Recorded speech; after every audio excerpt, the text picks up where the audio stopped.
এটা হাতে নেন এমনি নর্মাল নামটা ছাড়া কোনো কিছু কারণ নাই। এখানে ভাই আমাদের বলতা গাছিয়া বান্টি বাজার থেকে ভাই আসছেন। আপনার নাম আপনি এখানে কেমন কেমন লাগছে? আপনার টাকা পয়সা পাঠাচ্ছেন, সন্তানরা বউ বাচ্চা ঠিক মতো সেটা খরচ করছে কিনা? বাবা ইনশাল্লাহ আমি টাকা পয়সা না ভালোই যাওই কামাইতেছি, বাড়ির মধ্যে এরা সবাই ভালোই আছে ইনশাল্লাহ। ঠিক মতন পড়া ইয়ে করতে আছে, ছেলে মেয়েরা 3 ছেলে আমার পড়ালেখা করছে, বড় ছেলে আগে পর্যন্ত পড়ছে, 3টা পর্যন্ত পড়ছে। 3টার মতো পড়ছে, মানে পুরোগুলা আমার লগে আছে মালয়েশিয়াতে এখন আছে আপনার সাথে আছে? আমার সাথেই আছে। আচ্ছা আচ্ছা, একবারে ছোটগুলা একবার ছোট্ট টাকা আপনি নিয়ে আসছেন? নিয়ে আসছি, আচ্ছা 5 মাস হয়ে চাইছে, মাত্র 5 মাস। ও আচ্ছা আচ্ছা আচ্ছা, আমার ছেলেরা কইছে কাজ দিব জেনে এই ইয়ার মধ্যে ওয়ার্কশপের মধ্যে গাড়ির ওয়ার্কশপে ইয়ার পরে মানে এই জেনে আমার লগে টিপু করছে। আচ্ছা কথা কইছে, আচ্ছা আচ্ছা কথা কইয়া মানে কাম হই যায় না, 1.5 মাস বয়ে রয়েছে। 1.5 মাস বয়ার পরে মানে কি করবো, আমার লাড়ি লিয়েছি, আমার অন্য কাম কাজ নাই গে। বছরে যাই কইয়া বছরে কইছি মতন আমার ছেলে হয়েছে, মানে আমার কাম দে আল্লাহ বছর কইছে কই লইয়া। Very good. সব বছর কথার পরে আমি লইছি।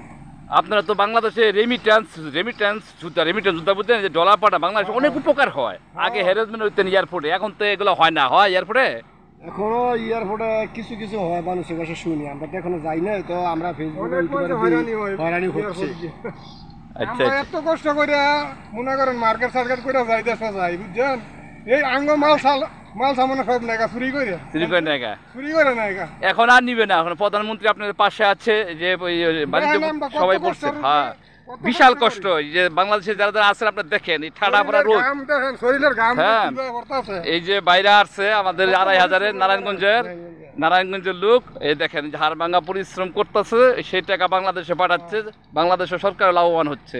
তারা চায় তাদের জন্য যেন আলাদা একটা লাইন করা হয়, যে আলাদা একটা লাইন দিয়ে খালি প্রবাসীরা ঢুকবে, মানুষ জানবে যে এরা রেমিটেন্স যুদ্ধ একটা সম্মানজনক এয়ারপোর্টে দেওয়া হয়।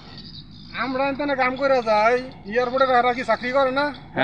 চাকরি করে। হ্যাঁ সঠিক সঠিক, এরাও তো মুন না, হ্যাঁ মতন মুন নই নাকি? সঠিক সঠিক, এরা তো ব্যবসা করে না, আমরা যারা সুস্থভাবে বাড়ি যেতে পারি, ভোলামালের সাথে দেখা করতে পারি, এই জন্য যেন আমাদেরকে একটু সুযোগ সুবিধা দেওয়া হয়। বঙ্গবন্ধুর কন্যা শেখ হাসিনার কাছে আমার অনুরোধ, আমরা অবৈধ আইছি, ই পাসপোর্ট নিয়ে ই পাসপোর্ট হারাই লাইছি। আচ্ছা যেহেতু ই পাসপোর্ট চালু করিয়া ই পাসপোর্ট চালু করে, অনেক বাঙালি এই পাসপোর্টের জন্য দেশে দেখতে পারে না, কিছু করতে পারে না, হ্যাঁ ভিসা লাগাইতে পারে না, জেলখানায় আছে, অনেক বন্দি আছে, অনেক লক্ষ লক্ষ মানুষ হ্যাঁ জেলখানায় আছে। এই প্রবাসীরা এক লারি দিছে, এক কোম্পানিতে আইসে লারি দিয়ে গেছে গা, কাজ দেয় না, ভালো কাজ নাই, মারধর করে, ই পাসপোর্ট ফালাইতেই গেছে গা।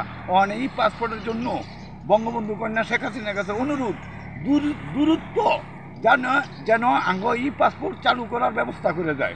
হ্যাঁ এটাই আমাদের বঙ্গবন্ধুর কন্যার কাছে চাওয়া।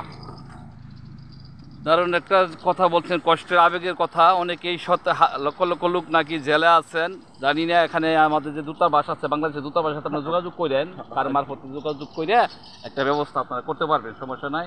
আর সে মাননীয় প্রধানমন্ত্রী তো আপনাদের জন্যই কাজ করতেছে, দেশের জন্য, কোনো সমস্যা নাই। আমাদের ই পাসপোর্টটা দিলে ভালো হয়। ই পাসপোর্টটা মাননীয় প্রধানমন্ত্রীর কাছেও আমার বিনীত অনুরোধ থাকবে। ই পাসপোর্টের কথা বলছেন, এখানে আমিও বিভিন্ন মফস্বলে গ্রামে ঢুকে গেছি, আজকে প্রায় 4-5 দিন যাবৎ এখানে আমি এদের কষ্ট দুঃখের সাথে আমিও একমত হয়েছি যে ই পাসপোর্টের ব্যবস্থা যেভাবে করা যায় সেদিকে উদ্যোগ নেবেন। আর প্রবাসীরা এখন মোটামুটি ভালো, যে এয়ারপোর্টে আগে হ্যারাসমেন্ট হতো, এখন তারা হ্যারাসমেন্ট করেন না। বাংলাদেশের লোকদেরকে ওনারা ধন্যবাদ জানাচ্ছেন, ওনার আত্মীয় স্বজন যারা যারা আছেন, যারা যারা এই ভিডিওটা দেখবেন এবং শুনবেন, সবাই এই ভিডিওটা আপনারা সেভ করে রেখে দিবেন, মাঝে মাঝে খুলে বাচ্চা কাচ্চা বাপ মারে দেখাবেন, তাদের ভালো লাগবে। যে যেখান থেকে সরাসরি লাইভটি দেখছেন সকলকে প্রাণ ঢালা শুভেচ্ছা অভিনন্দন জানিয়ে বিদায় নিচ্ছি। আমি মোহাম্মদ শফিকুল ইসলাম লিটন, মালয়েশিয়া থেকে। আল্লাহ হাফেজ।